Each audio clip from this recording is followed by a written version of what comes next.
You spend your whole life preparing for your golden years, but under guardianship, everything can be taken away and life or death decisions made without your loved ones knowing. A streaming original series, The Price of Protection.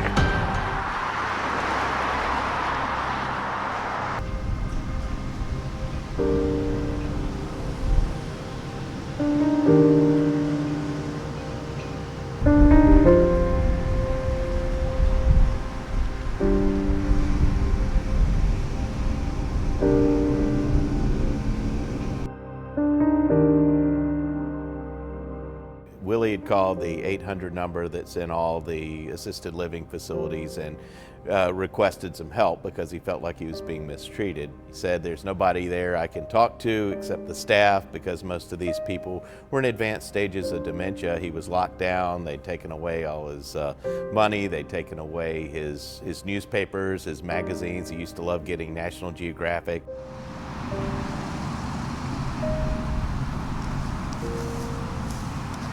He seems to be very mentally sharp and alert. I just can't believe that somebody would think he's incompetent mentally. The courts decided that 3 times. Wow. We had met Willie at church. Some friends of his brought him there from the facility that he was living in. Outgoing, friendly, wouldn't harm a fly, just easygoing. He's a little guy, you know, he's like 5 feet tall, probably weighed 100 pounds, dripping wet. Very, very engaging, very appreciative. I can dress myself, I can take a shower, I can walk. I was communicating with him in his 3rd language, and he perfectly well understood exactly what I was saying, and he was very, very aware of what his situation was. You don't get out much anymore. No, I'm not allowed to. Tell me why not. Because my court-appointed guardian doesn't allow me to leave the premises. You see nobody, you have no contact with anybody. Guardianship removes all your rights, all your decision-making capability. You are truly fully vulnerable to that person who the court has given responsibility to. Guardianship is basically a fancy term for having the court look after someone who's incapable of looking after themselves. The only focus on the court is in what's in the best interest of the person in front of them. So that's the guiding light for us. There's lots of things wrong, lots of things got to be looked into. There's some genuine I took concern. an oath, 27 years ago that I would not discuss my patients or my clients. Well, Patty Johnson had been in business for decades before we ever got introduced to her.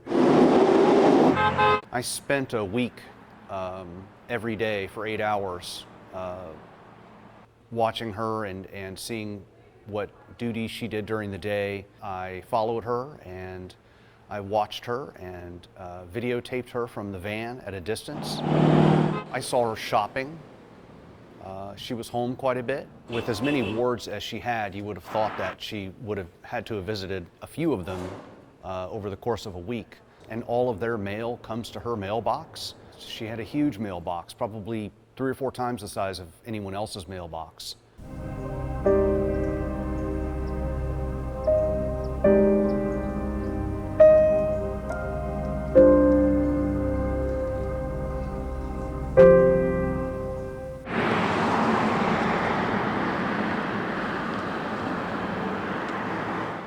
Do you think that the state only requiring a 40-hour course is sufficient? I certainly recognize that that's a limited amount of time for someone to train to take over someone's life, basically. What makes a good guardian? Wow. Well, a guardian has many skill sets in order to be effective. You have to know about health care. You have to know about placements in different nursing homes. You have to know about finances and investment. They have absolute power. You don't any longer have a voice, and they can charge pretty much whatever they want from your estate and get it.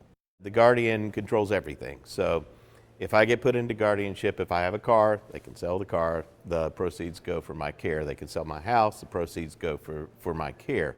Originally, Willie was put into guardianship because he was trying to sell his house for too little value. But it turns out that when his professional guardian put the house for sale, she sold it for less than she claimed in court papers that it was actually worth, and without an appraisal.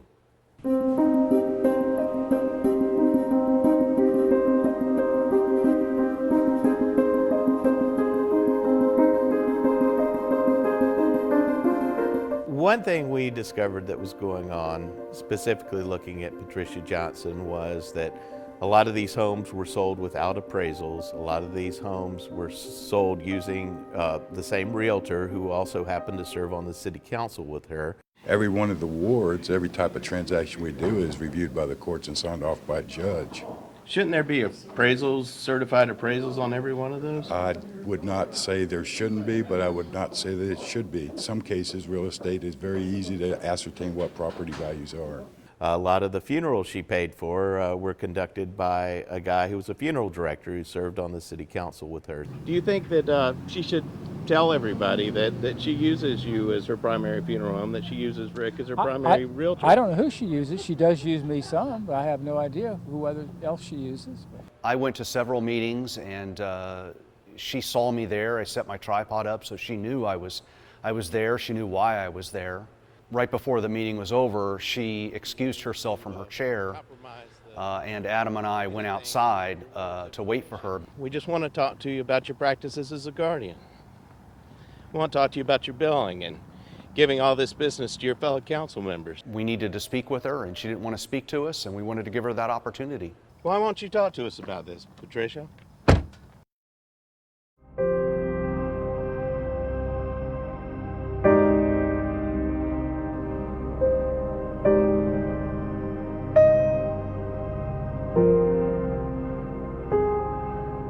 If you stay there any longer, you would mentally go down, mentally. I just don't think he could have survived much longer in a situation like that. He was stockpiling pills so that if he got stuck there for too long, he was just going to end it all. The FBI team was there when a 99-year-old man was released from Florida's guardianship program after a 3-year court battle. So we got a new hearing with new doctors to evaluate him. They immediately reversed the guardianship, let him go back to live his normal life. I remember following him through the parking lot there at the facility, and he had his friends with him, and he was extremely happy. I feel like I lost all the problems in my life.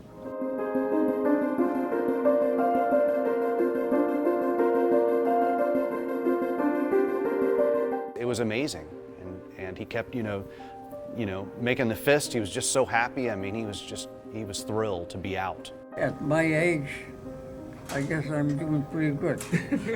And how old are you, Willie? Now 99 and 7 months. It was amazing because we saw this man just begging for our help, and then just within a few months, he was free. You know, Adam, the trouble is, if you have nobody behind your back, then they can do whatever they want with you. After being seen on TV, a lot of people approached him and wanted him to speak, and wanted to know what he went through and things that they could do to prevent this from happening again. Willie's story is what prompted it. We heard the story and it was just so compelling and really knew that we needed to do something. Willie went to Tallahassee and talked to the senators and the state representatives about how this process was broken, and it helped get the reforms passed.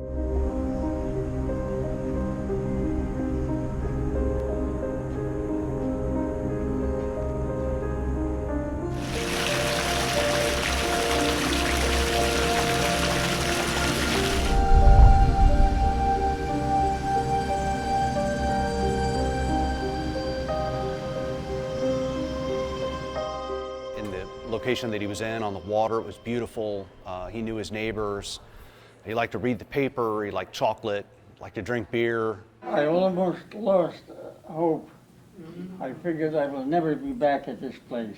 They called it Team Willie, all these people who had supported him and kind of gotten behind him to try to get him out of this situation. And they threw him birthday parties every year. They are the best of the best I have ever met in my life. the main thing about Willie is, you know, he was just so brave. You know, he could have just given up, but he fought. You seem very happy now, yeah? Oh, yes. I have no worries.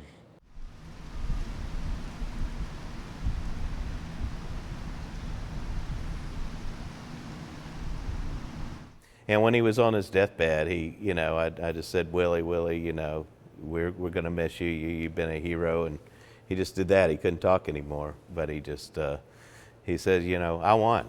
He won. He beat this. You got a lot of people who love you, Willie.